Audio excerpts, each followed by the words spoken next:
नमस्कार दोस्तों, स्वागत है आपका टॉप ट्रेंडिंग जीके में।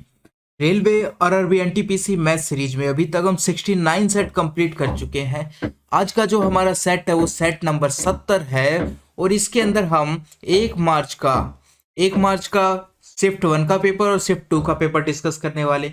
और इससे पहले यानी कि 1 मार्च से पहले जितने भी पेपर एनटीपीसी में हुए थे उनकी वीडियो अपलोड की जा चुकी है। यदि आपको वो पेपर करने हैं तो आप प्लेलिस्ट ऑप्शन में जाइए, RRB NTPC 2021 all shift math solution के नाम से प्लेलिस्ट चेक कर सकते हैं।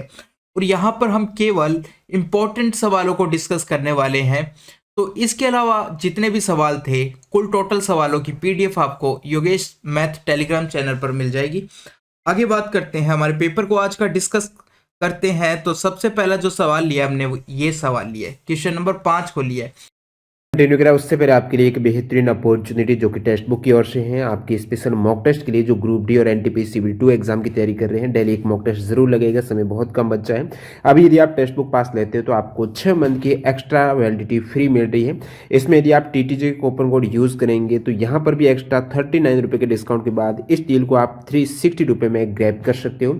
अभी वैलिडिटी में आपको 12 की बजाय 18 मंथ की वैलिडिटी है। लिमिटेड टाइम के लिए ये ऑफर चल रहा है। डिस्क्रिप्शन बॉक्स में लिंक है, ये टेक्स्ट बुक ऐप और वेबसाइट दोनों पर इसका लाभ उठा सकते हो, जिसमें सारे एग्जाम्स के मॉक टेस्ट हैं। 470 प्लस एग्जाम्स के मॉक टेस्ट, चाहे आप एससी की तैयारी करते हो, रेलवे, बैंकिंग, डिफेंस, अदर किसी भी स्टेट लेवल गवर्नमेंट एग्जाम्स के सेम एग्जाम पैटर्न और डैशबोर्ड पर आधारित यहाँ पर मॉक टेस्ट अवेलेबल होते हैं। तो जरूर एक मॉक टेस्ट लगेगा। ज्यादा जानकारी के लिए लिंक डिस्क्रिप्शन बॉक्स में है।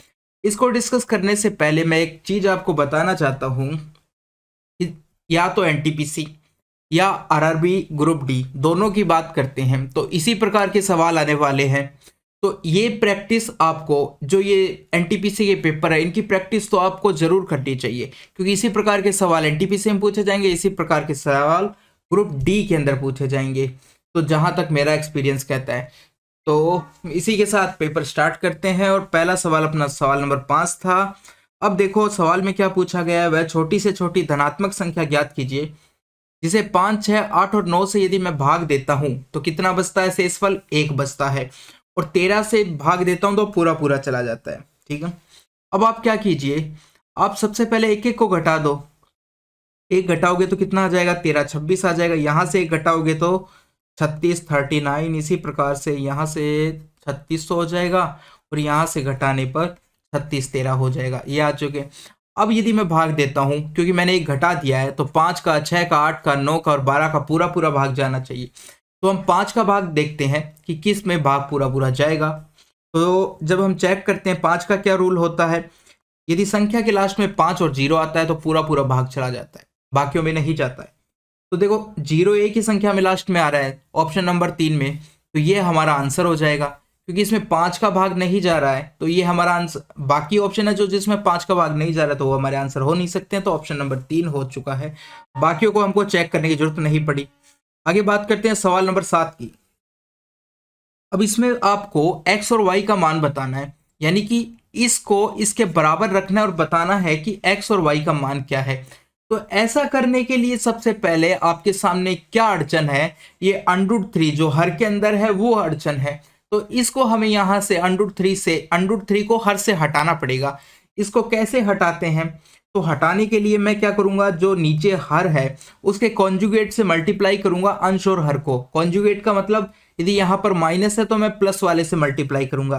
तो करते हैं, चलो 5 + 2√3 था आपके सामने, ऊपर भी मल्टीप्लाई करना पड़ेगा किससे, इससे।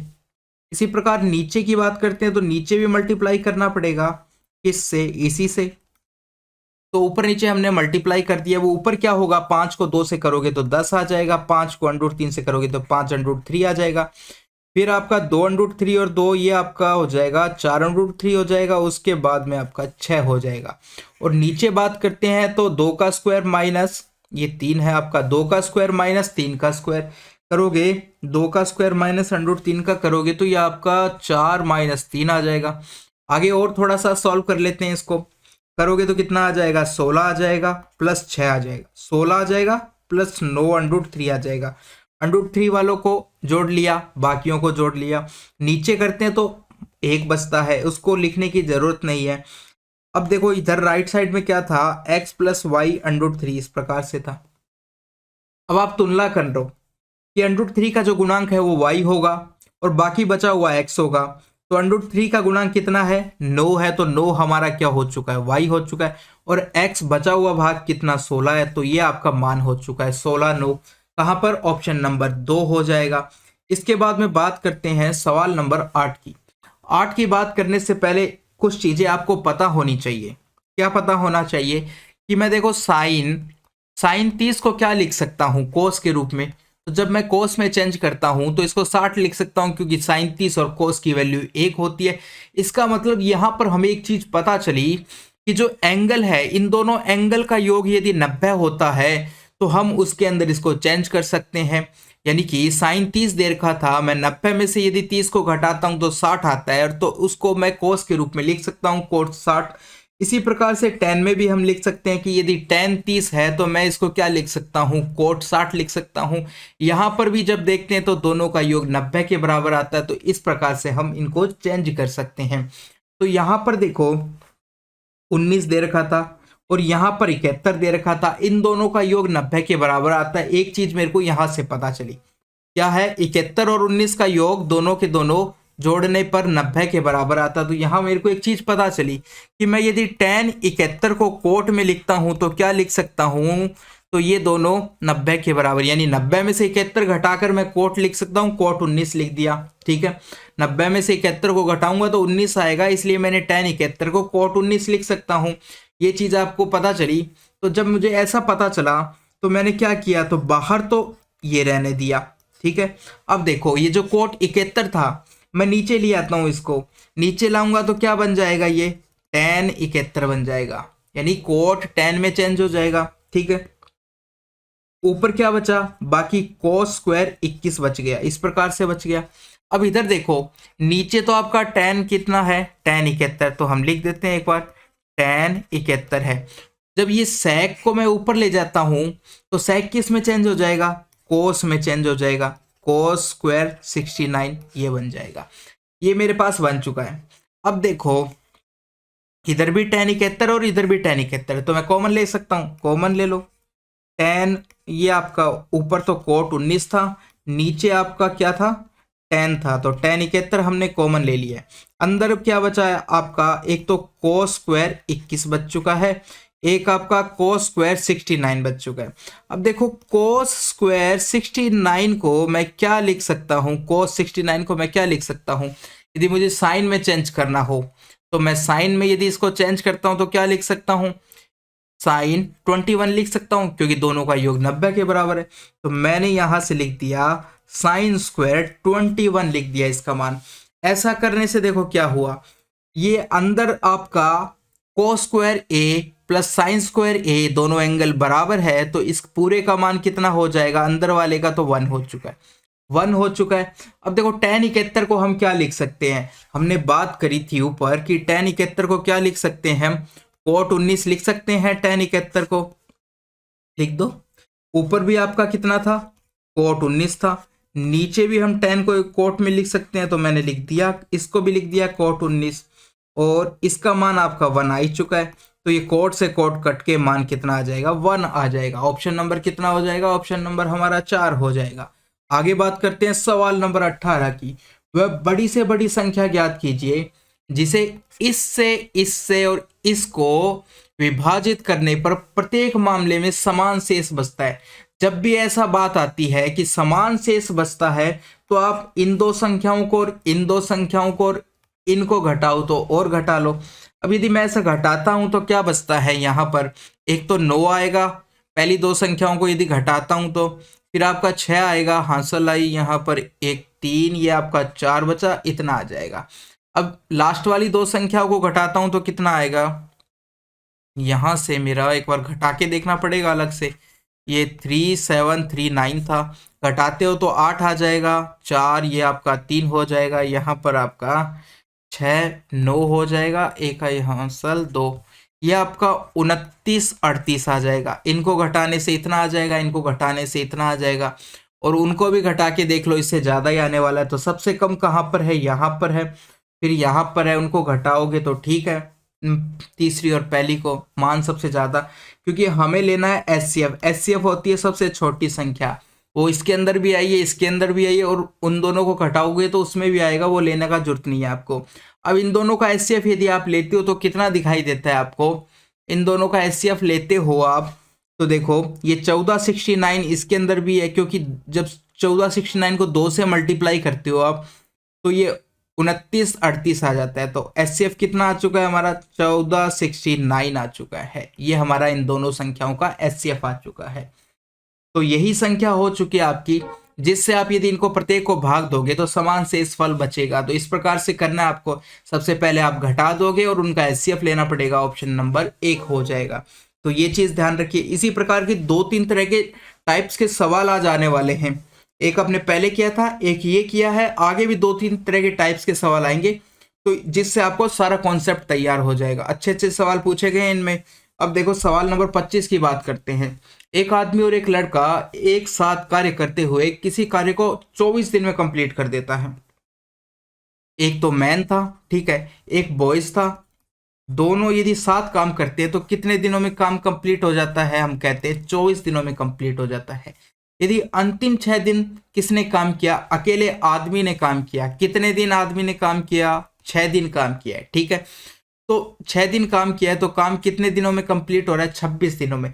यानी 20 दिन तो काम दोनों ने साथ में किया है। कितने दिन साथ में किया है, 20 दिन। एम प्लस पी यानी मैन प्लस बॉयज, इन्होंने कितने दिन काम साथ किया है, 20 दिन काम साथ किया है। यानी कि 20 दिन का काम तो कर दिया है। कितने दिन का काम बच गया था, यानी मैन प्लस जो बॉयज था उसका 4 दिन का काम बच गया था। और जो 4 दिन का काम बचा उसको केवल मैन ने, लास्ट में जो बचा था उसको मैन ने 6 दिन में काम किया और काम पूरा हो गया।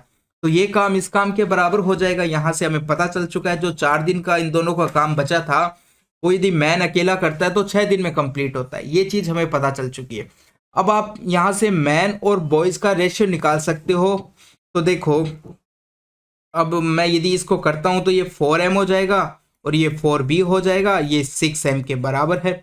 अब देखो मैन मैन वालों को एक साइड रख लोगे आप तो कितना हो जाएगा, मैन मैन, तो इधर तो 4 बॉयज बचेगा और उधर मैन मैन वालों को ले जाते हैं तो ये आपका 2 मैन हो जाएगा। यहां से मैन बॉयज का आपके पास रेशियो निकल के आ जाएगा। मैन बॉयज का रेशियो आपके पास कितना आ चुका है, तो हम कहेंगे ये आपका, यदि मैन बॉयज को इस प्रकार से लिखें तो मैन के सामने 4 आ जाएगा और बॉयज के सामने 2 आ जाएगा। सरल करोगे तो 2:1 आ जाएगा। ये इनका रेशियो आ चुका है कि मैन यदि 2 बनाता है तो बॉयज एक दिन में 1 बनाता है। ये हो चुका है। अब पूछा गया लड़का अकेला कितने दिन में काम कर देगा। तो पहले हमको क्या करना पड़ेगा, टोटल वर्क निकालना पड़ेगा। टोटल वर्क कैसे निकालोगे, जो पहली इक्वेशन दे रखी है आपको उसके अंदर आप रख दोगे इनकी रेशियो जो दे रखा है, मैन का 2 रख दोगे और बॉयज का 1 रख दोगे। दोनों जोड़ के कितना हो जाएगा, 3 हो जाएगा। 2 + 1 × 24 हो चुका, ये आपका 3 × 24 हो चुका। सरल करते हो तो टोटल काम कितना हो चुका है, 72 हो चुका है। 72 हो चुका है। अब हमें समय निकालना है किसका, केवल लड़के का निकालना है। तो टोटल काम 72 है और इसको इफिशिएंसी से डिवाइड करते हैं। लड़का एक दिन में 1 बनाता है, 72 से डिवाइड करोगे तो कितना बनाएगा, 72 बनाएगा। ऑप्शन नंबर कितना हो जाएगा, 2 हो जाएगा। आगे बात करते हैं, सवाल नंबर 30 की बात करते हैं। यदि a - b बराबर 40%, नहीं, a - b का 40% a + b के 20% के बराबर है। क्या कह रहा है, a - b का 40% यदि हम निकालते हैं तो वो a + b के 20% के बराबर है, ये चीज कह रहे हैं। तो a और b का रेशियो बताना है, नहीं, a b का कितना परसेंट है ये बताना है। तो आप क्या करो, सबसे पहले परसेंटेज से तो परसेंटेज का साइन कट जाएगा, 0 से 0 कट जाएगा और 2 से ये कटेगा तो कुछ आएगा।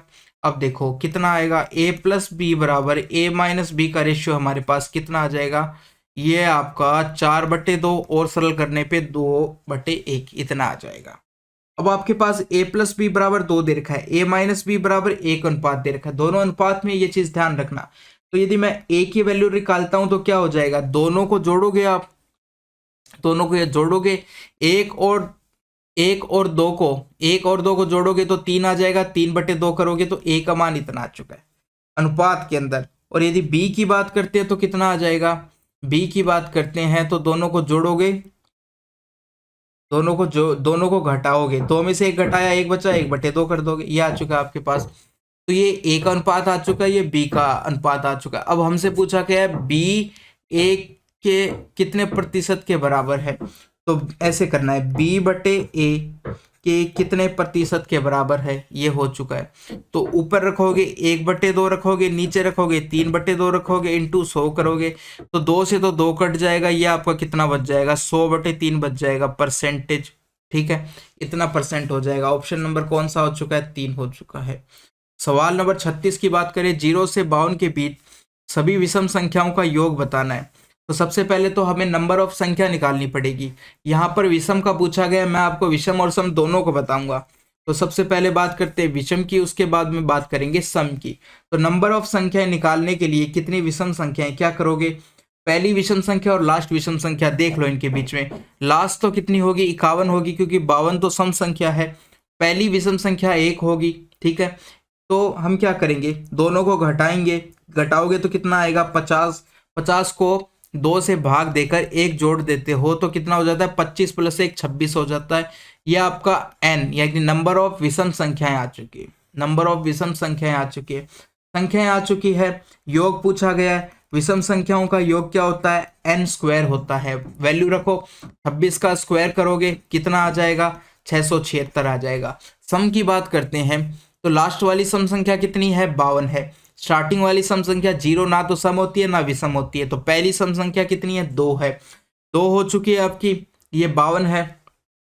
तो अब नंबर ऑफ संख्याएं कितनी है, क्या करोगे, घटाओ, इनको घटाओगे तो 50 आएगा, बटे 2 + 1 करोगे, इस प्रकार से कितना आ चुका है, 26। तो ये संख्याएं भी कितनी हो चुकी है आपकी, 26 हो चुकी है।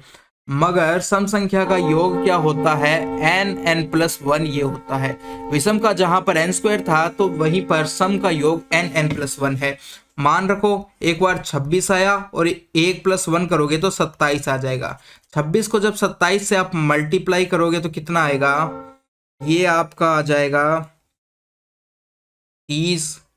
तो देखो कितना हो जाएगा, एक तो 676 + 26 इतना आएगा, 26 जोड़ोगे तो कितना आ जाएगा, इसमें 12 आ जाएगा, 702 आ जाएगा आपका, 702 आ जाएगा। तो सम संख्याओं का योग, यदि वो सम संख्याओं का योग पूछता तो 702 आएगा, और विषम का योग पूछेगा तो इतना आएगा। आगे बात करते हैं, सवाल नंबर 37 की बात करते हैं।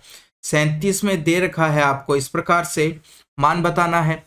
अब देखो केवल ये देखने में सवाल अजीब सा है, बाकी काफी आसान है। हमें क्या करना है कि a और b इसका मान निकालना है, तो हम a की जगह क्या मान रख देंगे, इतना रख देंगे, और b की जगह 0.1 रख देंगे। ये किसके बराबर है, इसके, तो यहाँ पर सारी जगह आप ये मान रख दो। तो सबसे पहले देखो a - b करना है हमें, तो 0.9 - 0.1 करोगे। उसके बाद में क्या करना है, 1/√, में लिखना है दोनों को। तो जब दोनों को आप अंडरूट में लिखते हो 0.9 × 0.1, इस प्रकार से। आगे बात करते हैं अंडरूट 0.9/0.1, ये हो चुका है। घटाने पर कितना आएगा, 9 में से 1 गया, 8 आया, 0.0 इतना आ जाएगा। अब यहाँ पर यदि करते हो आप, 1 को जब 9 से मल्टीप्लाई करोगे तो 9 आएगा, और कितने के स्थान के बाद दशमलव है, यहाँ पर 1 और यहाँ पर 1, यानी टोटल 2 के बाद आएगी, तो 9 ये 0.0 इस प्रकार से आ जाएगा।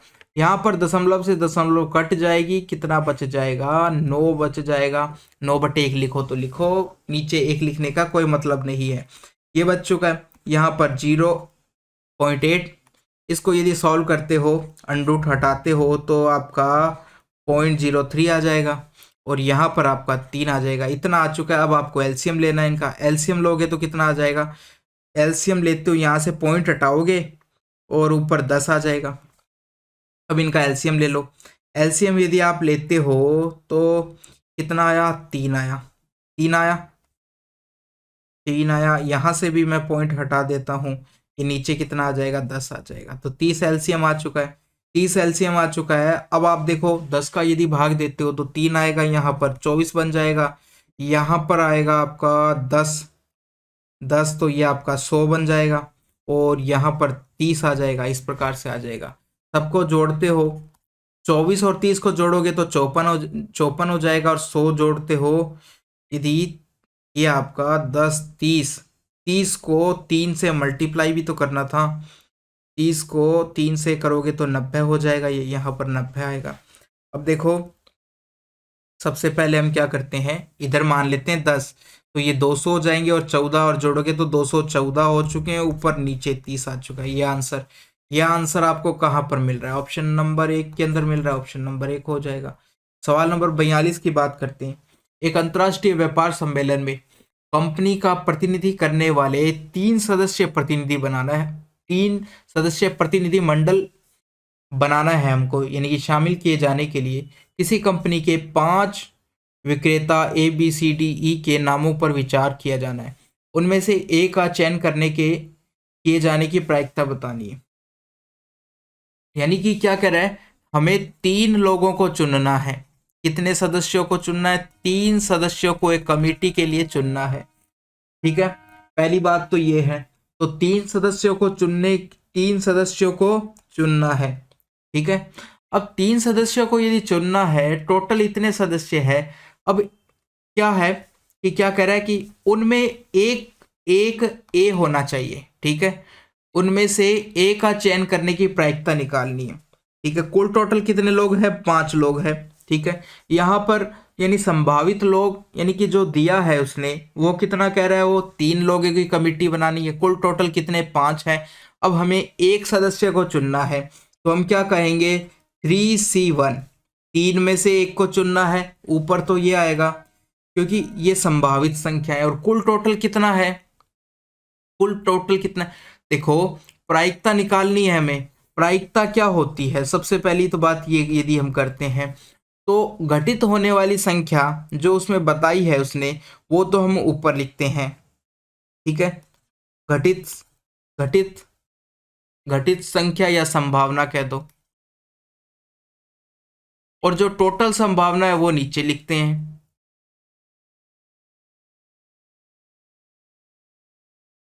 टोटल संभावना या इस प्रकार से। तो अब यहां पर देखो, वो कह रहा है कि 3 सदस्यों में से 3 सदस्यों की कमेटी बनाई गई, उसमें ए का शामिल होना, तो हम कहेंगे 3C1। इसी प्रकार से टोटल 5 लोग हैं, 5 में से एक को चुनने को क्या कहोगे आप, 5C1 कहोगे। अब इसको किस प्रकार से लिखते हैं, 3C1 का मतलब क्या होता है, देखो 3C1 का मतलब होता है 3 लिख दिया और नीचे 1 लिख दिया। और बात करते हैं, यदि इस प्रकार से दिया होता 3C2 दिया होता, तो इसको किस प्रकार से लिखते हैं, 3 लिख दिया, तो देखो 3 से चलना है 1 की तरफ, कितनी बार लिखना है, जितना नीचे दिया गया, यानी कि 3, उसके बाद में 2 आया, और नीचे अब देखो 2 है ना, तो 2 और 1, यानी कि 1 तक लिख देना है। इस प्रकार से लिखते हैं इसको। ठीक है, 3 2, जितना नीचे दे रखा है ना उतनी बार ही ऊपर लिखते हैं और उतनी बार ही कम करते हुए नीचे लिखते हैं। ठीक है, तो इस प्रकार से करते हैं।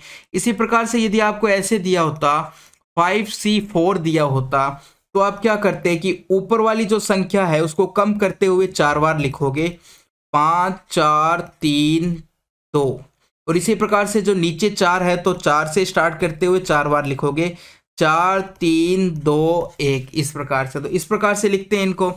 तो अब इसी प्रकार से यदि आप यहाँ पर लिखते हो, जो सवाल के अंदर दे रखा है 3C1 लिखोगे तो 3 एक बार लिखा जाएगा, नीचे 1 लिखेंगे उसका कोई मतलब नहीं है। इसी प्रकार से 5 लिखोगे, उसके नीचे 1 लिखोगे, तो ये 3:5 आ चुका है, आपका ऑप्शन नंबर 3 हो जाएगा। आगे बात करते हैं, सवाल नंबर 53 की बात करते हैं। एक त्रिभुज के कोण ABC के माप समांतर श्रेणी में है। समांतर श्रेणी का मतलब क्या होता है कि अंतर, जो 2 क्रमागत संख्याएं हैं उनका अंतर समान होता हो, तो ऐसी संख्या को हम समान अंतर वाली श्रेणी या समांतर श्रेणी कहते हैं। तो देखो एक त्रिभुज की यदि बात करते हैं, तो यदि देखो कोण इस प्रकार से ले लेता हूं मैं, ए की वैल्यू 30 ले लेता हूं, बी हो गया, सी हो गया, बी की वैल्यू 60 ले लेता हूं और सी की वैल्यू 90 ले लेता हूं, तो यहाँ पर अंतर आपको 30 का दिख रहा है, यहाँ पर भी अंतर 30 का दिखाई दे रहा है। यानी क्रमागत जो पद है उनके बीच का अंतर यदि बराबर होता है तो ऐसी श्रेणी को समांतर श्रेणी कहते हैं। तो ये हमने समांतर श्रेणी में एंगल ले लिए हैं। अब देखो क्या कह रहा है, कौन सा कोण अपना 90 है, कोण सी 90 हो चुका है इस प्रकार से। तो देखो आप एक त्रिभुज बनाइए, सबसे पहले कोण सी को 90 डिग्री लिख दीजिए। अब कोई भी कोण, मान लिया ये बी हो चुका है और ये ए हो चुका है। बी आपका कितना होगा, 60 डिग्री होगा। ए कितना हो जाएगा आपका, 30 डिग्री हो जाएगा। अब वो कह रहा है एम बी सी पर इस प्रकार है, यानी कि बी सी ये है, एम इस प्रकार है, इस प्रकार स्थित है कि ए एम, यानी कि ए एम बी सी पर लंब है। बी सी पर यदि ए एम लंब है, ये देखा हो गई, नीचे वाला जो आधार है वो बी सी हो गया, बी सी पर ए एम लंब है, तो जो ये सी बिंदु है यही हमारा क्या हो जाएगा, एम बिंदु हो जाएगा। यानी कि सी बिंदु और एम बिंदु एक ही है, कहने का मतलब ये हो चुका है। तो वो पूछ रहा है बी एम बटे ए एम का मान क्या है। बी एम बटे ए एम का मान, बी एम बटे ए बी का मान क्या है। तो सबसे पहले देखो हम बात करते हैं कि देखो 30 के सामने का कोण किस अनुपात में, एक अनुपात में होता है। 60 के सामने का कोण √3 के अनुपात में होता है। 90 के सामने का कोण 2 के अनुपात में होता है। यदि एंगल 30 60 इस प्रकार से होते हैं तो इस प्रकार से अनुपात में होती है भुजाएं। अब देखो बी एम कौन सी भुजा है, बी एम, एम और सी ए की बिंदु है, तो बी एम कितना हो चुका है, 1 अनुपात हो चुका है। और ए बी की यदि बात करते हैं तो 2 अनुपात है, तो बी एम बटे ए बी कितना आ चुका है, 1/2 आ चुका है। ऑप्शन नंबर कितना हो जाएगा, ऑप्शन नंबर 2 हो जाएगा। सवाल नंबर 56 की बात करते हैं। प्रथम 11 प्राकृत संख्याओं में से यादृच्छिक रूप से 2 पूर्णांकों का चयन करना है। यदि दोनों पूर्णांकों का योग सम, दोनों पूर्णांकों का योग कैसा होना चाहिए, सम होना चाहिए। तो दोनों पूर्णांकों के विषम होने की प्रायिकता ज्ञात कीजिए। देखो अब क्या है, सबसे पहले हम ये बात करते हैं, प्रथम 11 प्राकृत संख्याएं हैं। अब देखो एक चीज तो आप ये समझिए पहले, यदि विषम और विषम को यदि हम जोड़ते हैं तो क्या आता है, योग हमेशा सम ही आता है। ठीक है, विषम और विषम को यदि हम जोड़ते हैं ना तो सम आता है, सम और सम को यदि जोड़ते हैं तो भी हमारा क्या आता है, सम आता है। ठीक है, ऐसी दो, अब यदि विषम और सम को हम यदि जोड़ते हैं ना तो हमारा विषम आता है। तो ये दो कंडीशंस हमारी बन सकती है। ठीक है, कुल टोटल ये हमारी दो कंडीशन हो सकती है, या तो दो विषम संख्याओं को जोड़ेंगे तो सम आएगा, या फिर दो सम संख्याओं को जोड़ेंगे तो सम आएगा। क्योंकि उसने पूछा है दोनों पूर्णांकों का योग सम होना चाहिए। अब उसने पूछा किस चीज की प्रायिकता है, इसमें से दोनों पूर्णांकों के विषम होने की प्रायिकता। यानी टोटल कंडीशन तो क्या हो चुकी है, दो विषम संख्याओं का योग बराबर सम, दो सम संख्याओं का योग बराबर सम, और जो संभावित संख्या, संभावित घटना है वो क्या है कि दोनों पूर्णांकों के विषम होने की प्रायिकता, यानी केवल विषम वाला संभावित घटना है। तो सबसे पहले हम ये देख लेते हैं कि इसके अंदर 11 टोटल संख्याएं हैं, 11 प्राकृत। प्रथम 11 प्राकृत का मतलब क्या है, 1 से लेकर 11 तक। इसमें कितनी विषम संख्याएं और कितनी सम संख्याएं ये देख लेते हैं हम सबसे पहले। ठीक है, देखते हैं तो किस प्रकार से आप यदि विषम निकालनी है क्या करोगे। तो लास्ट विषम 11 है, स्टार्टिंग की विषम कितनी थी, 1 थी, दोनों का अंतर कितना आ चुका है, 10 आ चुका है। 10/2 + 1 करोगे तो कितना आ जाएगा, ये 6 के बराबर आ जाएगा। यानी कि हमारे पास नंबर ऑफ विषम संख्याएं हमें पता चल चुका है, 6 है। तो 6 है तो सम संख्याएं कितनी हो जाएगी, 5 हो जाएगी। अब इस चीज को हम लिख देते हैं कि हमारे पास यदि विषम संख्याओं की बात करते हैं तो कितनी है, 6 विषम संख्याएं हैं। टोटल संख्याएं 11 थी तो सम संख्याएं कितनी बची है, 5 बची है। ठीक है, अब देखो हमें निकालनी है प्रायिकता। प्रायिकता निकालनी है तो इसके लिए क्या हो सकता है, ऊपर तो घटित, यानी कि जो घटित होने वाली या जो सवाल में पूछी गई है या संभावित घटना लिखते हैं ऊपर तो। ठीक है, तो घटित घटना, और वो नीचे क्या होगा, टोटल घटनाएं, टोटल घटना। ठीक है, अब देखो घटित होने वाली घटना या सवाल में पूछी गई घटना क्या है कि दोनों संख्याएं विषम होनी चाहिए, यानी विषम प्लस विषम होनी चाहिए। ठीक है, इस प्रकार से। और टोटल घटनाएं क्या है, टोटल घटनाएं यानी कि योग सम आना चाहिए। कब आता है, तो विषम पे भी आ सकता है, सम पे भी आ सकता है। तो ये दोनों घटनाएं हो चुकी है, विषम प्लस विषम या विषम प्लस विषम वाली, प्लस सम प्लस सम,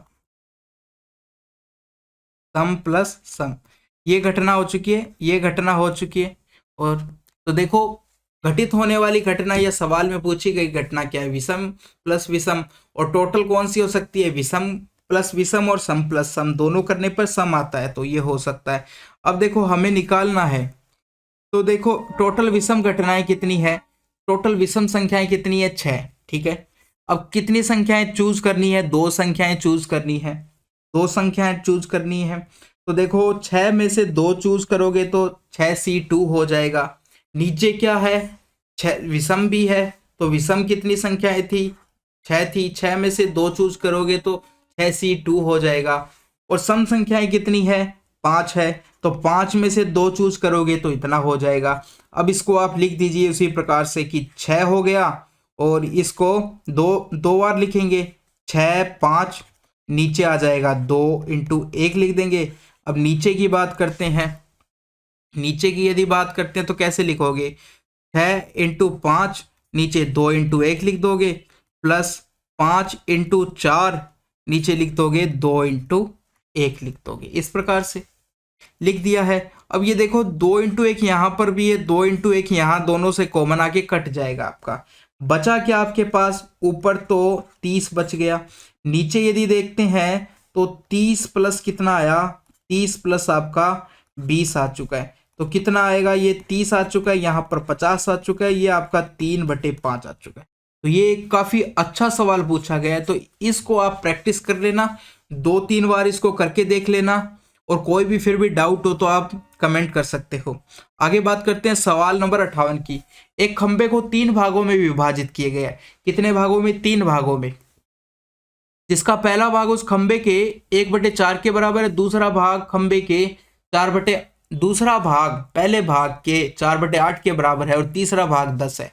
तो सबसे पहले हम पूरे खंबे की लंबाई मानते हैं, किस प्रकार से, जो हर में संख्या दी गई है उनका एलसीएम ले लेते हैं। इधर 4 है और इसमें 8 है, ठीक है। 4 और 8 का यदि आप एलसीएम लेते हो तो कितना आ जाता है, ये आपका 8 आ जाता है, 8 आ जाता है। तो पूरे खंबे की लंबाई हमने कितनी मान ली, 8 मान ली है, ठीक है, 8 मान ली। अब 8 का 1/4 निकालना है। 8 का 1/4 कितना होता है, 2 होता है, यानी कि पहला भाग हमारा हो चुका है 2। दूसरे भाग की बात करते हैं। अब जो पहला भाग था उसका 4/8 है, पहले भाग का कितना है, 4/8। तो 2 का हम 4/8 यदि निकालते हैं तो ये पूरा कट जाएगा, यानी कि कितना हो चुका है, 1 हो चुका है। दूसरा भाग कितना हो चुका है, 1 हो चुका है। और तीसरा भाग क्या है, तीसरा भाग बचा हुआ कितना, इन दोनों का योग 3 हो जाएगा, 8 में से 3 घटाओगे तो 5, तो तीसरा भाग 5 हो चुका है। अब देखो तीसरा भाग उसने कितना दे रखा है, मीटर, 10 मीटर दे रखा है, यानी 5 अनुपात की वैल्यू कितनी हो चुकी है, 10 मीटर हो चुकी है। तो 1 की वैल्यू यहाँ से कितनी आ जाएगी, 1 की वैल्यू आपके पास आ जाएगी यहाँ से 2 आ जाएगी, 2 मीटर आ जाएगी, 2 मीटर आ जाएगी। अब खंबे की लंबाई पूछी गई है, यानी कि 8 की वैल्यू पूछी गई है, तो 8 की वैल्यू कितनी हो जाएगी, 16 मीटर हो जाएगी। ऑप्शन नंबर आपका 2 हो जाएगा। आगे बात करते हैं सवाल नंबर 64 की। 64 की बात करते हैं, 2 मेथड से करेंगे। सबसे पहली बात करते हैं इस इक्वेशन को सेटिस्फाई करने की। मैंने कहा है कि आप अलजेब्रा के यदि सवाल आते हैं तो पहली इक्वेशन और दूसरी इक्वेशन यदि दी होती है तो आप इसके अंदर कोई ऐसी वैल्यू रखो जिससे कि है ना ये दोनों बराबर हो जाएं, ठीक है, और उस मान को हम इसमें रख देंगे। तो मैं यदि a का मान 0 रखता हूं इसके अंदर तो क्या हो जाएगा, 0 बराबर b² और ये 0 हो जाएगा, 0 हो जाएगा। ऐसी स्थिति में क्या हुआ, 0 b² हो जाएगा, ये हो चुका है। तो यहां से आपके पास क्या आ चुका है, b का मान भी यहां से मेरे पास 0 आ चुका है, क्योंकि b से एक पावर कट जाएगी तो b का मान 0 आ चुका है। हमने क्या रखा था, a का मान 0 रखा था, b का मान 0 रखा था, तो अब हमारे पास a का मान भी 0 आ चुका है और b का मान भी 0 आ चुका है। a और b का मान 0 0 आ चुका है। अब ये इसमें रख दो आप, जो इक्वेशन दे रखी है हमें कि a³ प्लस 0 प्लस 0 हो जाएगा, यदि दोनों मान 0 0 रखा है तो कितना आया, 0। तो इस प्रकार से आपका ऑप्शन नंबर 3 हो जाएगा। दूसरा तरीका क्या है, आप इसको क्रॉस मल्टीप्लाई करो, तो यहाँ से आपका एक तो AB आ जाएगा, एक a² आ जाएगा और बराबर में b² दे रखा है। तो अब मैं यदि इस a² को उधर ले जाता हूं तो क्या हो जाएगा, a² हो जाएगा, b² हो जाएगा, इसको भी ले जाएंगे तो -ab बराबर आपके पास 0, ये आ जाएगा। अब देखो ए क्यूब प्लस बी क्यूब का हमें मान पूछा गया है। ये फॉर्मूला यदि आपको पता है तो आप इसको लिखोगे क्या कि ए प्लस बी होता है सबसे पहले, तो उसके बाद में होता है ए स्क्वायर प्लस बी स्क्वायर और माइनस ए बी। यदि यहाँ पर प्लस है तो यहाँ माइनस आएगा, यदि माइनस होता तो यहाँ पर प्लस आता। अब इसका मान पूरे का कितना दे रखा है आपको पहले से हमने निकाल लिया, ये जीरो के बराबर है। तो यदि यहाँ पर जीरो रखते हो तो किसी भी संख्या को यदि मैं जीरो से मल्टीप्लाई करता हूँ तो मेरा जीरो ही आता है। तो इस प्रकार से भी आप कर सकते हो। आगे बढ़ते हैं सवाल नंबर 70 की। एक रेलगाड़ी 40 किलोमीटर प्रति घंटे की चाल से चलना शुरू करती है। इसकी चाल में हर घंटे 20 किलोमीटर प्रति घंटे की वृद्धि होती है। तो इस रेलगाड़ी को 470 किलोमीटर की दूरी तय करने में कितना समय लगेगा। वो क्या कह रहा है कि पहले घंटे में उसकी चाल थी 40 किलोमीटर प्रति घंटा, ठीक है। तो 40 किलोमीटर प्रति घंटा थी तो एक घंटे में 40 दूरी तय करेगा। अगले घंटे में फिर क्या हुआ, 20 बढ़ गई, अब 60 दूरी तय करेगा। फिर 20 बढ़ गई, फिर 80 दूरी तय करेगा, फिर 20 बढ़ गई, अब कितना हो चुका है, 100 हो चुका है। इनको आप जोड़ के देखो कितना आ रहा है। सबसे पहले तो ये करो कि कितना आ रहा है, हमें 470 बनाना है। तो ये 100 हो गए और ये 100, 200, 280। अभी तक हमारा 280 पहुंच चुका है। हमें कितना बनाना है, 470 बनाना है, ठीक है। तो अगले घंटे में कितना हो जाएगा, अगले घंटे की बात करते हैं तो 20 और बढ़ जाएगा, 120 दूरी तय करेगा। 120 और जोड़ दो आप इसके अंदर, कितना हो चुका है, वो आपका 0 और ये आपका 10, यहाँ से एक जोड़ोगे तो 400 हो चुका है। 400 तक आ चुका है। अब हमें 70, यदि अगले 20 और बढ़ाएं, अगले घंटे की बात करें तो कितना हो जाएगा, 140 हो जाता है, 40 हो जाता है। यानी कि अगले घंटे में कितना तय करना पड़ेगा उसको, 140 और तय करेगा। यदि आप यहाँ पर 140 जोड़ते हो तो हमारा मान ऊपर चला जाएगा। तो इसका क्या किया मैंने, हमें केवल 70 बढ़ाना है। 70 बढ़ाने का मतलब क्या है, इसको आधा किया है, केवल आधे घंटे के लिए ही इसका यूज किया है हमने, आधे घंटे ही चला है। तो यहाँ पर 70 जोड़ोगे तो कितना हो जाएगा, 470 हो जाएगा। तो ये आपका पहला घंटा हो चुका है, ये दूसरा घंटा हो चुका है, ये तीसरा घंटा हो चुका है, ये चौथा घंटा हो चुका है, ये पांचवा घंटा हो चुका है। और यहाँ पर केवल आपका जो छठा घंटा था वो केवल आधा ही हुआ है। तो 5 सही 1/2 कर दो, या 5 घंटे 30 मिनट कह दो, ठीक है। 5 घंटे 30 मिनट कह दो, 5 घंटे 30 मिनट इस प्रकार से कह दो। तो ये हमारा आंसर हो गया, कहाँ पर, ऑप्शन नंबर 3 हो जाएगा। सवाल नंबर 71 की बात करते हैं। एक आदमी 3 अलग अलग योजनाओं में साधारण ब्याज की 10%, 12% और 15% की दर पर क्रमशः 6, 10 और 12 वर्ष के लिए धनराशि निवेश करता है। यदि प्रत्येक योजना में परिपक्व के बाद उसे समान ब्याज प्राप्त होता है तो निवेश धनराशियों का अनुपात बताना है। अब देखो ब्याज बराबर प्राप्त हुआ है तो पहली का ब्याज निकालते हैं। मान लिया कि कोई राशि थी एक्स वाई और जेड, इस प्रकार से 3 राशियां थी, ठीक है। इसको थोड़ा सा और दूर लिख देते हैं, जेड, इस प्रकार से राशियां थी। अब यदि ब्याज बराबर है, देखो पहले राशि का यदि मैं ब्याज निकालता हूं तो कितना हो जाएगा, 10% और 6 साल का, 10% 6 साल के लिए।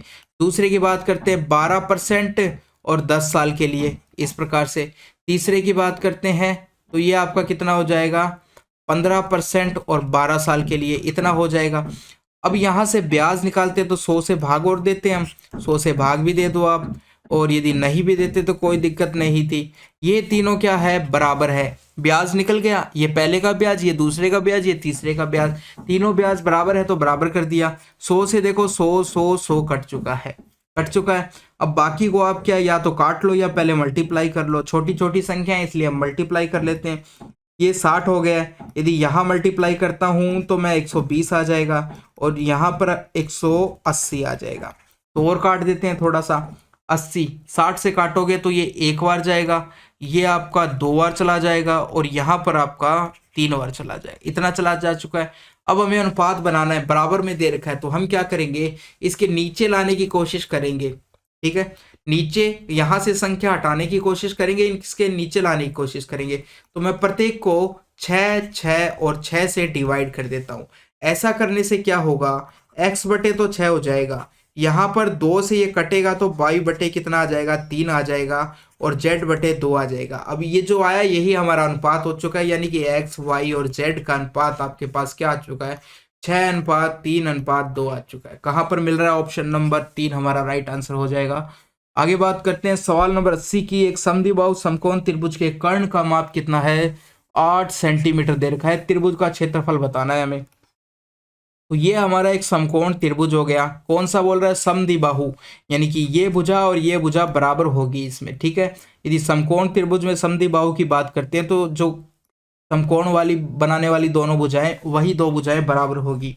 ऐसी स्थिति में क्या होगा? ये कोण तो 90 है, ये वाला कोण और ये कोण भुजाएं बराबर है, तो कोण भी आपस में क्या होंगे? बराबर होंगे, ठीक है। भुजाएं बराबर है तो क्या होगा? कोण भी आपस में हमारे बराबर होंगे। एक मिनट, कोण बराबर होंगे तो कितना कितना हो जाएगा? ये 90 हो चुका है, तो ये बचा हुआ कोण 45 और ये भी 45 डिग्री हो जाएगा, 45 डिग्री हो जाएगा। अब देखो कर्ण का मान कितना है? 80। सबसे पहले आप बात करते हैं, यदि इस प्रकार से दिया है ये 45 ये 45, तो भुजाएं किस अनुपात में होती है? ये दोनों भुजाएं 1:1 के अनुपात में होती है और 90 के सामने वाली √2 के अनुपात में होती है। अब आपको सिंपल दे रखा है कि √2 यानी कर्ण का मान आपको 8 दे रखा है, तो 8 मीटर लिख दो। यहाँ पर गलती होने की, सेंटीमीटर लिख दो, सेंटीमीटर में दिया है तो गलती होने का कम चांस रहेगा। एक अनुपात की वैल्यू कितना हो जाएगा? 8/√2 सेंटीमीटर हो जाएगा। और हमसे त्रिभुज का क्षेत्रफल पूछा है, तो सबसे पहले भुजा निकाल लेते हैं। यहाँ पर 1 अनुपात है तो 1 का मान निकाल लिया है। नीचे से अंडूट हमेशा हटाने की कोशिश करते हैं, तो कितना हो जाएगा? ऊपर और नीचे आप अंडूट से मल्टीप्लाई करोगे तो ऊपर तो 8√2 हो जाएगा और नीचे 2 हो जाएगा। हमने क्या किया? ऊपर और नीचे √2 से मल्टीप्लाई किया। पहले लिख देता हूँ, आपको बाद में कहीं दिक्कत आए। इस प्रकार से लिख दिया, तो ये सॉल्व करने पे कितना आ जाएगा? 8√2/2 आ जाएगा। आ चुका है, 1 का मान हमारे पास आ चुका है, 1 अनुपात का मान इतना आ चुका है। अब देखो हमारा क्षेत्रफल क्या होगा समकोण त्रिभुज का? 1 इंटू ये जो आधार है और लंब है, यही होता है आधार इंटू ऊंचाई होती है। तो आधार और आधार एक ही है और ऊंचाई हमारी लंब के बराबर है। दोनों 1:1 अनुपात में है तो दोनों बराबर होगी, तो 1/2 आ चुका है। 8√2 इतना आ चुका है। सरल करोगे तो देखो नीचे 3 2 है, 1 2 3, तो 1 8 कट जाएगा, तो बचा कितना? 8 और √2 2 हो जाएगा। तो ये आपका 16 आ चुका है। ऑप्शन नंबर कितना हो जाएगा? ऑप्शन नंबर 2 हो जाएगा आपका। इस प्रकार से हो चुका है। आगे बात करते हैं सवाल नंबर 83 की। एक त्रिभुज एबीसी जिसका कोण सी क्या है? समकोण दे रखा है, तो बना लो। सबसे पहले समकोण त्रिभुज की बात कर रहे हैं वो, कि समकोण त्रिभुज जिसके अंदर कौन सा कोण है? सी समकोण है और ए और बी बराबर है। इसका मतलब वही बात हो चुकी है कि ये समकोण समद्विबाहु त्रिभुज है, दोनों कोण बराबर होंगे, ठीक है। तो ये ए मान लो, आप इसको बी मान लो, कुछ भी मान लो। अब देखो आपसे क्या पूछा गया है? साइन ए साइन बी और इसका मान पूछा गया है। तो देखो साइन ए कितना है? साइन ए की बात कर दो या साइन बी की बात कर दो, दोनों मान 45 है, ठीक है। और 45 डिग्री पे साइन और कोस दोनों बराबर होते हैं, तो सबका मान है ना 1√2 ही आएगा। 1/√2 1/√2 प्लस 1/√2 1/√2 इसी प्रकार से आएगा, चाहे कोई सा ही कोण हो, क्योंकि मान यही आने वाला है। तो अब इसको थोड़ा सरल करते हैं, तो 1/2 प्लस 1/2 हो जाएगा, और सरल करोगे तो दोनों को जोड़ने पे 1 आ जाएगा। ऑप्शन नंबर कौन सा हो जाएगा? 4 हो जाएगा। ये हो चुका है। आगे बात करते हैं, तो पहला पेपर हमारा कंप्लीट हो चुका है। अब दूसरे पेपर यानी कि 1 मार्च के सेकंड शिफ्ट के पेपर की बात कर रहे हैं। तो इसमें पहला सवाल आपको सवाल नंबर 10 लिया है हमने। अब क्या है? ये दे रखा है आपको इस प्रकार से, तो इसका मान पूछा गया है, कितना होगा? इसका मान पूछा गया है। आप जानते हो कि देखो sec स्क्वायर ए माइनस tan स्क्वायर ए बराबर किसके होता है? 1 के बराबर होता है। अब यदि ये क्या हो चुका है आपका? ए, ये बी स्क्वायर, ए स्क्वायर माइनस बी स्क्वायर, यदि ओपन करते हो तो कैसे? एक तो आपका आ जाएगा साइन sec ए प्लस tan ए, दूसरा आपका हो जाएगा sec ए माइनस tan ए बराबर 1 है। अब देखो इसका मान आपको 3/2 दे रखा है, इसका मान हमसे पूछा गया है, इसका sec a minus tan a बराबर आपका 1 है। तो sec a minus tan a बराबर कितना आ चुका है, ये आपका उल्टा होके 2/3 आ जाएगा, ये इसको उधर ले गए। तो आप एक चीज यहाँ से अब ध्यान रख सकते हो आगे से, क्योंकि sec इस प्रकार से यदि दिया हो तो हमेशा ऐसे रहने वाला है, यानी कि sec a plus tan a, plus वाले का मान जितना हो माइनस वाले का मान उसका उल्टा हो जाएगा। ये आप जरूर चीज ध्यान रखिए, ठीक है, ये हमेशा होगा। तो इस प्रकार से किस्म के अंदर sec tan के अंदर या कोसेक कोस के अंदर, इन दोनों के अंदर इसी प्रकार से होगा, जो प्लस वाले का मान है माइनस वाले का उल्टा होगा। यदि यहाँ पर 3/2 दे रखा है तो यहाँ आप डायरेक्ट 2/3 कर सकते हो। तो ये चीज आप आगे से ध्यान रखना, अपने नोट्स में लिख लेना, ऑप्शन नंबर 1 हो जाएगा। सवाल नंबर 12 की बात करते हैं, इसका मान निकालना है। अब देखो इसके अंदर क्या है, एक चीज आपको यहां पर भी पता होनी चाहिए कि tan a tan b ये 1 के बराबर होता है, मगर एक कंडीशन है, कब होता है, जब आपको यहाँ पर जो a प्लस बी आपके एंगल है वो 90 होने चाहिए, a और b दोनों का योग मिलाकर 90 होना चाहिए, तो इसका मान 1 होगा, ठीक है, ऐसा है। तो पहली संख्या देखो tan 11 दे रखी है, ये आपको tan 79 दे रखा है, तो दोनों का योग यदि आप बात करते हो तो 90 के बराबर है, तो इनका मान 1 आ चुका है। इसी प्रकार से 41 और इसकी बात करते हैं तो ये भी आपका 1 आ चुका है। अब बात करते हैं tan 45 का, तो उसका मान तो होता ही 1 है, तो ये आपका तीनों 1 1 1, तो 1 ही आंसर आ जाएगा, ऑप्शन नंबर 2 हो जाएगा। इस प्रकार से बात करते हैं सवाल नंबर 27 की, तो x का मान बताना है हमें, x यहाँ पर दे रखा है, इसका मान बताना है। तो सबसे पहले तो आपको a cube plus B cube open करना पड़ेगा। इसका फॉर्मूला क्या होता है, a प्लस बी होता है और a square plus B square और माइनस ए बी, इस प्रकार से होता है, ठीक है, इस प्रकार से होता है। तो अब मैं ये फॉर्मूला यहाँ पर रखने वाला हूँ, ये मेरा a हो गया, ये मेरा b हो गया। तो जब हम रखेंगे तो a प्लस बी करोगे, 17 प्लस 7 करने पर कितना आता है, 17 प्लस 7 करने पर कितना आता है, 17 और 7 आपका 25 हो जाएगा। तो यहाँ पर तो 25 आ चुका है आपका एक चीज। तो फिर आप 17 का स्क्वायर करोगे, इसी प्रकार से 7 का स्क्वायर करोगे और माइनस 17 इंटू 7 कर दोगे, 17 इंटू 7 कर दोगे। नीचे आपको क्या दे रखा है, नीचे आपको क्या दे रखा है, 17 3 7 जोड़ते हो तो ये आपका 25 नहीं आता है, 24 आता है, 24 आता है। अब देखो नीचे आपको क्या दे रखा है, 17 का स्क्वायर दे रखा है, 7 का स्क्वायर दे रखा है, माइनस x दे रखा है, इस प्रकार से दे रखा है। और ये किसके बराबर दे रखा है आपको, यहाँ पर देखो 24 के बराबर दे रखा है, ठीक है। तो इसका मतलब 24 के बराबर दे रखा है, तो इस 24 से तो ये 24 कट जाएगा। अब देखो ये और ये आपस में कटने चाहिए, क्योंकि यहाँ पर कितना बचा, केवल 1 बचा है, 1 बचा है अब यहाँ पर, तो ये कटने चाहिए। कटेंगे कब, जब एकदम सेम हो, यानी कि x का मान क्या आएगा, जो ये संख्या है वही मेरा x का मान होगा, यानी कि 17 इंटू 7 है, ये मेरा x है। तो x का मान आप निकाल दो, 17 इंटू 7 करो, कितना आ जाएगा, 17 7 119 होता है, तो ऑप्शन नंबर आपका 3 हो जाएगा। आगे बात करते हैं, सवाल नंबर 30 की बात करते हैं।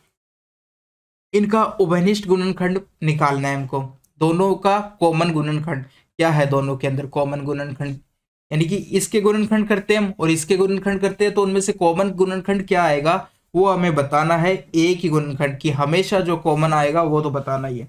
तो देखो एक चीज देखो, आप यहाँ तो केवल एक सवाल पूछा गया है, मैं आपको पूरा कॉन्सेप्ट क्लियर करवा रहा हूँ। x की पावर n प्लस y की पावर n, इस प्रकार से यदि दिया होता है, पहले माइनस की बात कर लेते, x की पावर n और y की पावर n इस प्रकार से दिया रहता है, x की पावर n माइनस y की पावर n, x की पावर n प्लस y की पावर n, ये दिया रहता है, x की पावर n प्लस y की पावर n। तो यदि देखो अब क्या है कि इसका एक गुणनखंड क्या होगा, यदि ये पहली बात तो करते हैं, जब n है ना वो विषम है, n यदि विषम है तो इसका एक गुणनखंड होगा, यदि n विषम है तो इसका एक गुणनखंड होगा x माइनस वाई, ठीक है। यदि n सम है, जब बात करते हैं कि सम है, n क्या है, सम है, तो ऐसी स्थिति में क्या हो जाएगा, ये गुणनखंड तो होगा ही होगा x माइनस वन, एक गुणनखंड और हो जाएगा ये, जब माइनस था यहाँ पर।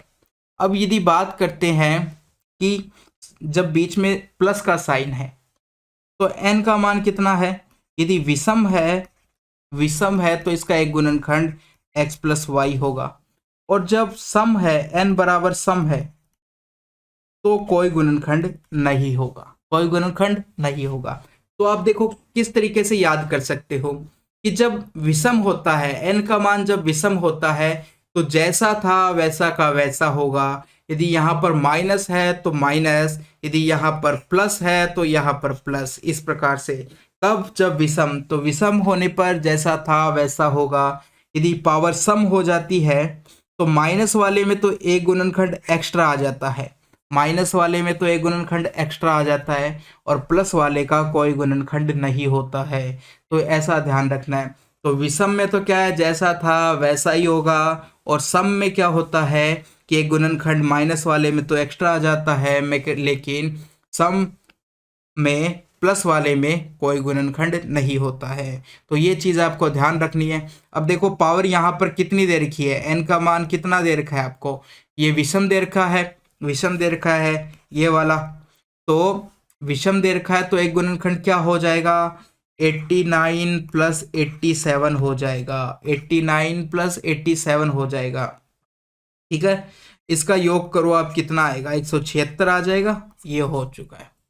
तो ये एक उभयनिष्ठ गुणनखंड हो चुका है। तो इस प्रकार से ये तीन कंडीशन थी, तीनों ध्यान रखिए आप। आगे बढ़ते हैं, सवाल नंबर 50 की बात करते हैं।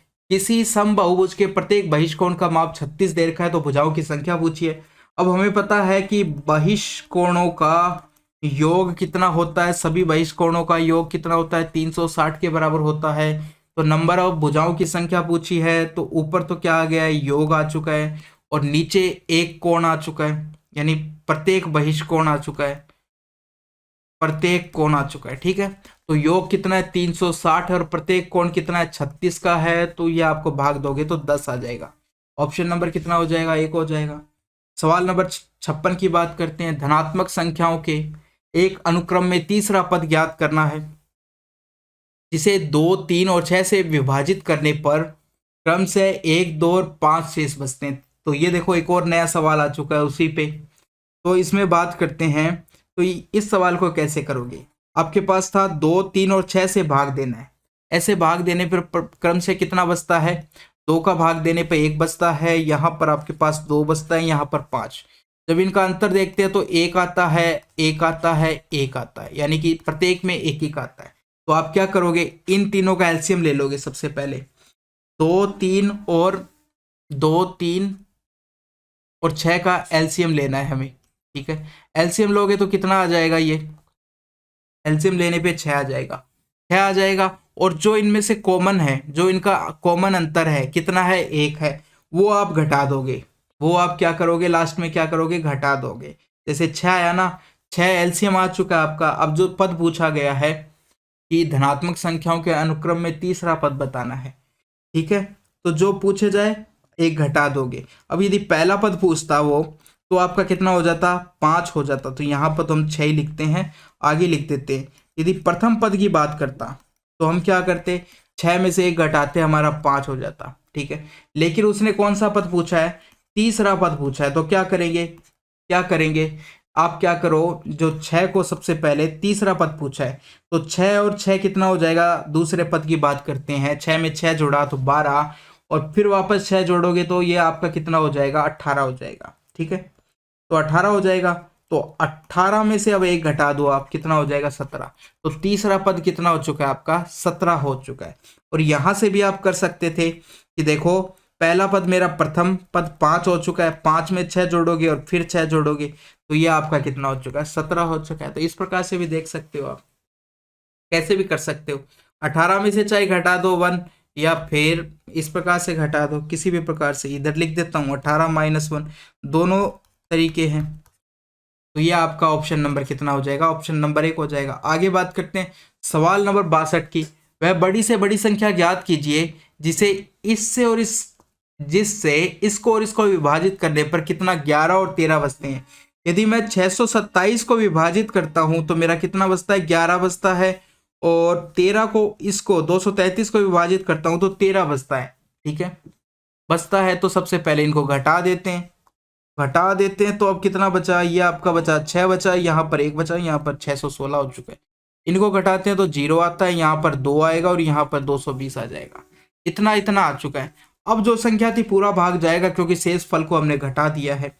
तो देखो हमें क्या करना पड़ेगा, इन दोनों में किसका पूरा पूरा भाग जा रहा है, तो हमें एचसीएफ निकालना पड़ेगा। एचसीएफ निकालोगे तो कैसे निकालते हैं, देखो 616 दे रखा है आपको, 220 दे रखा है, दोनों का एलसीएम लेते हैं। एचसीएफ निकालना है तो कॉमन देखो क्या आ रहा है, पहले कॉमन देखो 4 से दोनों तरफ भाग जा रहे हैं। इसको दोगे तो 154 आ जाएगा, इसको दोगे तो 5 और 5 इतना आ जाएगा। अब किससे भाग जा रहा है ये आपका 5 से तो नहीं जाएगा, 11 से जाएगा। 11 का भाग दोगे तो कितनी बार, 1 बार, 4 बार, यहाँ पर कितना बार जाएगा, 5 बार जाएगा। अब आगे कॉमन कुछ आ नहीं रहा है तो जो हमारा एचसीएफ है वो कितना हो जाएगा, 4 × 11 बराबर 44 हो जाएगा। कौन सी संख्या हो चुकी है, ऑप्शन नंबर 1 हो चुकी है। तो ये इस प्रकार का चौथा सवाल आ चुका है। तो इस आज का जो हम पेपर डिस्कस करने वाले हैं उसमें आपको 4 टाइप के सवाल पता चल चुके हैं इस प्रकार के सवालों में। तो ये आप जरूर अच्छे से तैयार कर लो और इन चारों को अपने नोट्स में लिख लो। इसके बाद में बात करते हैं सवाल नंबर 64 की। एक समषट्भुज के परिवर्त की त्रिज्या 9 सेंटीमीटर है, इसकी भुजा की लंबाई ज्ञात कीजिए। अब देखो समषट्भुज दे रखा है आपको, यानी कि 6 भुजाएं हैं और सब की सब बराबर है। 1 हो गई, 2 हो गई, 3 हो गई, 4 हो गई, 5 हो गई और ये आपकी 6 हो गई। इस प्रकार से हो गई 6। अब इसके परिवर्त, तो इसके यदि वर्त खींचते हैं तो इन सब बिंदुओं को टच करते हुए जाएगा, वो इस प्रकार से जाएगा। देखो वापस से हमें बनाना पड़ेगा, पहले हम है ना वर्त बना लेते हैं फिर बनाएंगे इसको। तो देखो सबसे पहले हमने बनाया, एक वर्त बना लिया है। अब हम बनाते हैं, थोड़ा बड़ा ही बना लेते हैं, ये बना लिया। अब इसके अंदर हम षट्भुज बनाते हैं, इस प्रकार से बन जाएगा।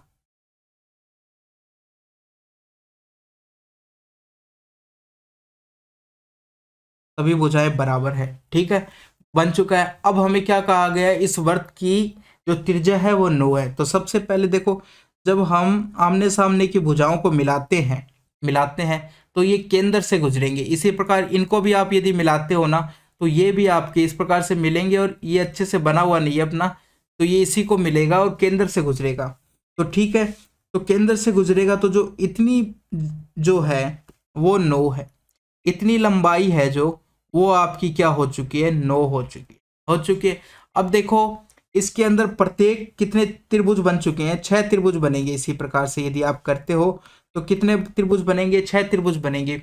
और जो 6 त्रिभुज बनते हैं वो समबाहु त्रिभुज होते हैं, यानी ये भुजा 9 है तो उसकी ये भुजा भी 9 होगी। यदि मैं इस त्रिभुज की बात करूं, ये वाले त्रिभुज की यदि मैं बात करूं तो ये भुजा 9 है तो ये भुजा भी 9 होगी और ये भुजा भी 9 होगी। ठीक है, तो हमसे भुजा पूछिए कि उस समषट्भुज की भुजा कितनी होगी, तो हम कहेंगे 9 हो जाएगी, क्योंकि यहाँ से ये भुजा कितनी आ चुकी है, 9 आ चुकी है, और प्रत्येक भुजा बराबर है कितनी कितनी, 9 हो जाएगी।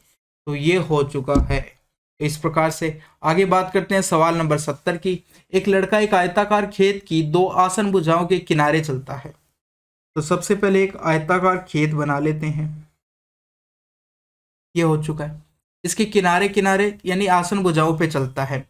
ये ए मान लिया, इसको बी मान लिया, तो वो लड़का यहाँ से चलता है इस प्रकार से और उसके बाद में इस प्रकार से इधर चला जाता है। अब कह रहा है यदि वह विकर्णक चलता, यानी कि यहाँ से इस प्रकार से चलता वो, तो उसे इसकी बड़ी भुजा के 1/3 की बराबर दूरी कम चलनी पड़ती। पहले वो दूरी चल रहा था a+b चल रहा था, ठीक है, पहले कितनी दूरी चल रहा था, a+b चल रहा था। अब कह रहे विकर्णित यदि वो चलता ना तो उसको कितना कम चलना पड़ता, a का 1/3 यानी बड़ी भुजा का 1/3 उसको कम चलना पड़ता। यानी कि वो कह रहा है कि जो ये a+b चल रहा था ना स्टार्टिंग में, उससे इसको कितना कम चलना पड़ता, इतना कम चलना पड़ता यदि वो विकर्ण चलता है। तो इसको यदि हम सॉल्व करते हैं तो कितना आ जाता है, ये 2 बटे ये आ जाता है प्लस b इतने बराबर आता है। यानी विकर्ण के रूप में इसको इतनी दूरी तय करनी पड़ती है। तो बड़ी भुजा और छोटी भुजा का अनुपात हमें बताना है। अब देखो कि यदि ये विकर्ण है तो इसकी लंबाई कितनी हो जाती है। यदि ये विकर्ण है तो ए स्क्वायर अंडूट ए स्क्वायर प्लस बी स्क्वायर के बराबर हो जाती है। ए स्क्वायर प्लस बी स्क्वायर के बराबर होती है। तो ये और ये लंबाई दोनों क्या होगी, बराबर होगी। ठीक है, क्योंकि वो कह रहा है कि विकर्ण के अनुदिश चलता है तो इतना चलना पड़ता है उसको। और ये हमें पता है कि ए स्क्वायर प्लस बी स्क्वायर यदि ए और बी दे रखा है तो पाइथागोरस प्रमेय से जो विकर्ण है उसकी लंबाई इतनी हो जाएगी। तो दोनों को बराबर कर देते हैं। कहने का मतलब है ये बराबर किसके हो जाएगा, 2a/3 प्लस बी के बराबर हो जाएगा। दोनों तरफ यदि स्क्वायर करते हो तो इधर ए स्क्वायर प्लस बी स्क्वायर आ जाएगा और इधर कितना हो जाएगा, पूरे का स्क्वायर हो जाएगा। इसका स्क्वायर करोगे तो 2a/3 प्लस बी का होल स्क्वायर हो जाएगा। ये हो जाएगा। अब आगे सॉल्व करते हैं इसको, थोड़ा सा और सॉल्व कर लेते हैं। तो यदि इसको और सॉल्व करते हो तो इधर तो ए स्क्वायर प्लस बी स्क्वायर ही रहेगा आपके पास। अब इसको यदि सॉल्व करते हैं तो ये आपके पास यहाँ पर स्क्वायर है तो ये आ जाएगा आपका 4a² / 9 आ जाएगा। प्लस यहाँ पर कितना आ जाएगा, ये आपका बी स्क्वायर आ जाएगा प्लस एक संख्या आएगी 4ab/3 इतना आ जाएगा, इतना आ जाएगा। अब आगे देखो इसको और सॉल्व करना पड़ेगा हमको। अब हम क्या करते हैं, ये ए स्क्वायर वाला पद है, ये बी स्क्वायर वाला पद है, तो बी स्क्वायर वाला पद तो आपस में कट गया है। अब हमारे पास जो ए स्क्वायर वाला पद बचा है उसको उधर ले जाएंगे तो a² माइनस 4a² बचेगा बटे 9 इतना बचा है। ये बराबर आया 4ab/3 के। इसको यदि मैं एलसीएम लेता हूं तो मेरे पास आ जाएगा ये 9 5 a² / 9 बचेगा घटाने के बाद में इतना बच जाएगा, ये 4ab/3 के बराबर है। तो देखो एक ए से एक ए कट चुका है, कट चुका है। अब यहाँ पर मेरे पास क्या आया, मैं b को यदि इधर ले आता हूँ और बाकी सभी संख्याओं को उधर ले जाता हूँ तो 4/3 तो पहले से था, 9/5 और आ जाएगा। 3 से यदि इसको काटते हो तो ये आपका जाएगा 3 बार, तो ऊपर तो आपका 12 आ चुका है, नीचे 5 आ चुका है। तो a/b या a/b बराबर कितना आ चुका है, 5:12 आ चुका है। ऑप्शन नंबर कौन सा हो चुका है, 4 नंबर ऑप्शन हो चुका है। आगे बात करते हैं सवाल नंबर 71 की बात कर लेते हैं। एक रेलगाड़ी और एक कार, एक रेलगाड़ी और एक बस की चाल का अनुपात आपको दे रखा है 4, 7 और 3 के अनुपात में दे रखा है। कार, बस और रेलगाड़ी की चालों का औसत कितना दे रखा है आपको, 70 किलोमीटर प्रति घंटा दे रखा है। तो कार और रेलगाड़ी की चालों का औसत बताना है। तो इन तीनों का यदि हम औसत निकालते हैं, तीनों को जोड़ोगे, 3 से भाग दोगे, कितना आ जाएगा ऊपर, 10 और 3 13, 13/3 आ चुका है। 13/3 ही आया ना, ये 10 और 4 14 आया है, 14/3 आ चुका है आपके पास। ये किसके बराबर दे रखा है आपको, 70 के बराबर दे रखा है। तो यहाँ से हम 13/3 अनुपात बराबर 70 किलोमीटर प्रति घंटा है। तो 14 से काटोगे 5 और ये इधर जाएगा 15। एक अनुपात की वैल्यू हमारे पास कितनी आ चुकी है, 15 किलोमीटर प्रति घंटा आ चुकी है। अब हमसे पूछा गया कार और बस की, कार और रेलगाड़ी की। तो कार 4 चलती है और रेलगाड़ी 7 अनुपात चलती है। तो 4 + 7/2 इनका अनुपात निकालना है हमको, 11/2 हो जाएगा, 11/2 हो जाएगा। तो 11/2 की वैल्यू कितनी हो जाएगी, तो 11/2 × 15 करोगे, 11/2 × 15 करोगे तो कितना आ जाएगा, ये आपका ऊपर तो आ जाएगा, इतना आ जाएगा /2। भाग दोगे तो एक बार 8 बार जाएगा, फिर 2 बार जाएगा, 82.5 आ जाएगा। ऑप्शन नंबर कितना हो जाएगा आपका, इतना हो जाएगा। ये हो चुका है, ऑप्शन नंबर हमारा 2 हो चुका है। आगे बात करते हैं सवाल नंबर 74 की बात करते हैं। y + 1/z बराबर 1 दे रखा है, ये इतना दे रखा है, तो इसका मान बताना है हमको। फिर से 2 मेथड लगाएंगे। पहला मेथड क्या है, यहाँ पर लिख देते हैं सेकंड मेथड, ठीक है, यहाँ पर फर्स्ट मेथड, ठीक है। तो देखो पहला क्या है कि मैं ये देखो इसको मेरे को 1 लाना है, वैल्यू पुटिंग मेथड है पहला कि मेरे को 1 बनाना है। कैसे बनेगा, तो देखो यदि मैं सबकी बराबर वैल्यू रखता हूँ तो नहीं बनने वाला, ठीक है। क्योंकि यदि मैं यहाँ पर 1 रखता हूँ, यहाँ पर 1 रखता हूँ तो 1 + 1 2 हो जाएगा। तो मुझे कुछ अलग अलग वैल्यू रखनी पड़ेगी। तो यदि मैं देखो इस प्रकार से रखता हूँ कि मेरे को 1 बनाना है, तो मैं y की वैल्यू तो 1/2 रख दूँ। y की वैल्यू तो मैं क्या करता हूँ 1/2 रख देता हूँ। तो z की वैल्यू मेरे को कितनी रखनी पड़ेगी? z की वैल्यू मैं रख रहा हूँ 2 रख रहा हूँ। इस प्रकार से रखता हूँ तो ये 1 के बराबर आ जाता है। ठीक है, 1 के बराबर आ जाता है, आप रख के देख लेना। अब देखो y की वैल्यू मैंने यदि 1/2 रखी है, तो नीचे 1 आ जाएगा, यहाँ पर ऊपर 2 आ जाएगा, इस प्रकार से रखिए। तो अब इसको 1 बनाने के लिए x का मान कितना रखना पड़ेगा? तो x का मान देखो कितना रखा जाए, -1 यदि यहाँ पर रखा जाए ना, तब ये मिलकर वापस से 1 आएगा। तो x का मान भी अब हमारे पास आ चुका है कितना, कि हमें -1 रखना पड़ेगा। माइनस, तो y का मान आ चुका है, z का मान आ चुका है, 1 x का मान आ चुका है। तीनों मान अब रख दो आप, x y z का मान आ जाएगा आपके पास। तो x y z का मान निकालना है हमारे पास। एक तो -1 था, फिर 1/2 था, फिर 2 था। तो 1/2 से ये 2 कैंसिल हो चुका है, क्या बचा? -1 बचा। ये मेरा आंसर आ चुका है, ऑप्शन नंबर 4 आ जाएगा। दूसरे मेथड में क्या है कि देखो, दूसरे मेथड में क्या है कि मैं y की बात करता हूँ, यदि y के रूप में मान निकालता हूँ। यहाँ पर भी देखो y एक्स वाई दे रखा है, यहाँ आपको y z दे रखा है। तो 1/, यदि z की बात करते हैं तो कितना आ जाएगा? ये 1 - y आ जाएगा आपके पास, 1 - y आ जाएगा। तो यहाँ से मैं z का मान निकाल सकता हूँ, z बराबर 1/1 आ जाएगा। अब देखो यहाँ से मैं किसका मान निकाल सकता हूँ? x का मान निकाल सकता हूँ। तो देखो कैसे आएगा। अब मैं क्या करता हूँ, x का मान निकालने के लिए x को इधर रखा, y को उधर ले गया, तो 1 - 1/y इतना आ जाएगा। ये आ चुका है। और सरल करोगे तो आप एलसीएम लोगे तो कितना आ जाएगा? y - 1/y, ये आ चुका है x का मान। और y का मान तो y है ही। अब हम पुट कर देते हैं, तो पुट करने पे क्या होगा कि एक्स वाई जेड के अंदर रख रहे हैं, एक्स वाई जेड के अंदर रख रहे हैं, तो क्या होगा? x का मान रखोगे तो आपके y - 1/y ये रखोगे, y का मान y रखना है और z का मान 1/y रखना है। ऐसा करने से क्या होगा, देखो y से तो ये y कट जाएगा। अब यहाँ पर 1 - y दे रखा है, यहाँ पर 1 - y है और यहाँ पर y - 1 है। तो आप किसी में से कॉमन ले लो, माइनस, ऊपर वाले में से कॉमन ले लिया माइनस, तो क्या हो जाएगा? 1 - y हो जाएगा, कॉमन ले लिया। और नीचे आपके पास पता ही है अब क्या बचा है, 1 - y बचा है, ये कट जाएगा, आपका कितना बचेगा? -1 बच जाएगा। अब आपका कितना बच जाएगा? -1 बच जाएगा। तो यहाँ से भी ऑप्शन नंबर 4 आ चुका है। आगे बढ़ते हैं, सवाल नंबर 76 की बात करते हैं। एक आयताकार कमरे का क्षेत्रफल आपको इतना दे रखा है, परिमाप इतना दे रखा है, विकर्ण की लंबाई पूछी गई है। तो सबसे पहले ये सवाल आप खुद करके देखना कितना टाइम लगता है आपको। ठीक है, क्षेत्रफल दे रखा है आयताकार का, परिमाप दे रखा है, विकर्ण निकालना है।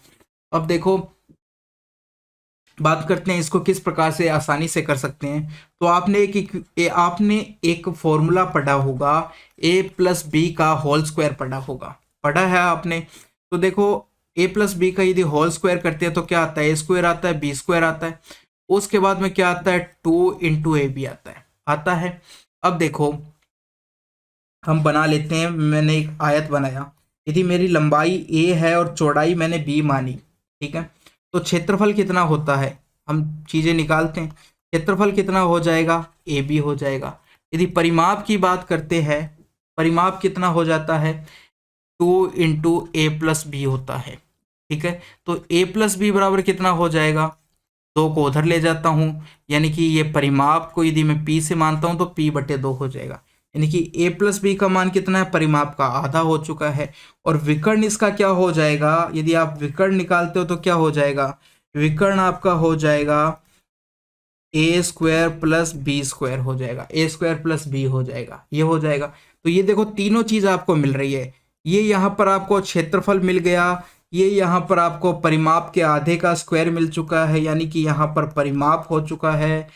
और यहाँ पर बात करते हैं तो आपको विकर्ण मिल चुका है। तो ये इक्वेशन इस प्रकार से ध्यान रखना कि इस इक्वेशन में 3 चीजें हैं, क्षेत्रफल भी है, परिमाप भी है और विकर्ण भी है। यदि ये तीनों चीजों में संबंध पूछा जाए तो आप ये इक्वेशन लगाएंगे। अब देखो क्या करना है, किस प्रकार से करोगे आप कि देखो ये क्या था, परिमाप का आधा है यहाँ पर। अब हम यहाँ पर लगाते हैं तो हमें क्षेत्रफल 60 दे रखा है, परिमाप कितना है, परिमाप है 34। यहाँ पर क्या रखना है, परिमाप का आधा रखना है, कितना हो जाएगा 17 का स्क्वायर करेंगे सबसे पहले। फिर आपको विकर्ण निकालना है तो मैं यहाँ पर विकर्ण लिख देता हूँ इसकी जगह। तो विकर्ण, विकर्ण का स्क्वायर ही हो गया ये, वैसे विकर्ण का क्या है क्योंकि अंडरूट में होता है विकर्ण, तो ये विकर्ण का हो चुका है, स्क्वायर हो चुका है। यहाँ पर स्क्वायर कर देते हैं, ये विकर्ण से यहाँ इस प्रकार से होता है। अब देखो एरिया कितना 60 था, तो 2 से यदि इसको मल्टीप्लाई करेंगे तो कितना हो जाएगा 120 हो जाएगा। तो ये आपका 289 आ चुका है। 120 को इधर लाऊंगा तो इस प्रकार से ये आपका विकर्ण के स्क्वायर के बराबर होगा, विकर्ण के स्क्वायर के बराबर होगा। अब यदि आप यहाँ से घटाते हो तो 9 बचेगा, ये आपका 6 बचेगा और ये आपका 1 बचेगा। ये आपका किसके बराबर है, विकर्ण के स्क्वायर के बराबर है। तो विकर्ण आपका कितना हो जाएगा, दोनों तरफ अंडरूट लोगे तो विकर्ण बराबर आपका 13 आ जाएगा। यहाँ से कितना आ जाएगा, 13 आ जाएगा। विकर्ण कितना आ जाएगा आपका, 13 आ जाएगा। तो ऑप्शन नंबर कितना हो जाएगा, 3 हो जाएगा। तो ये वाला जो सवाल है आप इस प्रकार से करना है आपको। अच्छा सवाल है और मेथड अच्छा है। यदि आप नॉर्मल तरीके से करते हो तो आपको काफ़ी टाइम लगेगा। आगे बात करते हैं सवाल नंबर 79 की। दिए गए समीकरण में x का उच्चतम मान निकालना है। अब देखो x का मान अधिकतम हम क्या रख सकते हैं कि इतना योग है, ये बताना है हमें। तो सबसे पहले मैं क्या करता हूँ, तीनों की जगह x y z की जगह 0 0 रख देता हूँ। फिर मैं इनका योग करूँगा और फिर देखूंगा कि इससे कितना कमाया है। तो योग करते हैं, इसको भी जगह 0 रख दिया, इसकी जगह भी 0 रख दिया और इसकी जगह भी 0 रख दिया। अब इन तीनों का जब योग करते हैं तो ये आपका 10 और 1 कितना हो जाएगा, 11 हो जाएगा। यहाँ पर देखते हैं तो 9 और 2 11 हो जाएगा। इसी प्रकार से 3 7 10 और 1 11 हो चुका है, 9 और 2 11 हो चुका है। तो इतना आ चुका है और हमको कितना करना है, 11 81 बनाना है। कितना आया, 11 11 11 आया है, 11 11 है। यानी कि यहाँ आपके 8 दिखाई दे रहा है, 8 दिखाई दे रहा है। तो मैं देखो a की वैल्यू मैक्सिमम कितनी कर सकता हूँ कि ये यहाँ पर 8 बन जाए। एक तो है ही, 7 और जोड़ सकता हूँ इसके अंदर, ठीक है। यदि यहाँ देखते हैं तो मैं 7 और जोड़ सकता हूँ इसके अंदर। तो a का मान यदि मैं 7 रख दूँ, इसकी बजाय 7 रख दूँ, ठीक है, 0 रखा था तो यदि 7 रख देते हैं तो हमारा इतना आ जाएगा योग। यानी कि a का मान हम कितना रख सकते हैं, यहाँ पर मैक्सिमम 7 रख सकते हैं। बाकी होगा 0 रख दिया, a का 7 रख सकते हैं। तो ऑप्शन नंबर कितना हो जाएगा, 1 हो जाएगा। आगे बात करते हैं सवाल नंबर 83 की। तो इसको कैसे करोगे, सबसे पहले अंदर वाला अंडरूट सॉल्व करना है। तो अंडरूट 9 को सॉल्व करोगे तो कितना आएगा, 3 आ जाएगा। अब 19 में से यदि आप 3 घटाते हो ना तो ये आपका कितना आ जाता है, 16 आ जाता है, 16 आ जाता है। अब 16 है ये पूरे का मान, यहाँ पर अंडरूट लगा हुआ है। इसको सॉल्व करोगे तो कितना आ जाएगा, 4 आ जाएगा। यहाँ पर कितना दे रखा है आपको, 21 दे रखा है इस पूरे का मान। और इसका हमको क्या करना है, अंडरूट करना है। अंडरूट करोगे तो कितना आ जाएगा, 5 आ जाएगा आपका। यहाँ तक मान निकल चुका है। आगे क्या बचा, 41 माइनस 5 बचा है अब आपका। ऐसा करते हो तो कितना आता है, अंडरूट 36 आता है, जिसकी वैल्यू किसके बराबर हो जाएगी, 6 के बराबर हो जाएगी। ऑप्शन नंबर कितना हो चुका है, 3 हो चुका है, ठीक है। तो दोस्तों यहाँ पर आज के हमारा पेपर कंप्लीट हो चुका है। कैसा लगा कमेंट में ज़रूर बताना। अच्छा लगा तो लाइक करना, शेयर करना दोस्तों के अंदर। और मिलते हैं इसी प्रकार के एक और पेपर के साथ। थैंक यू दोस्तों।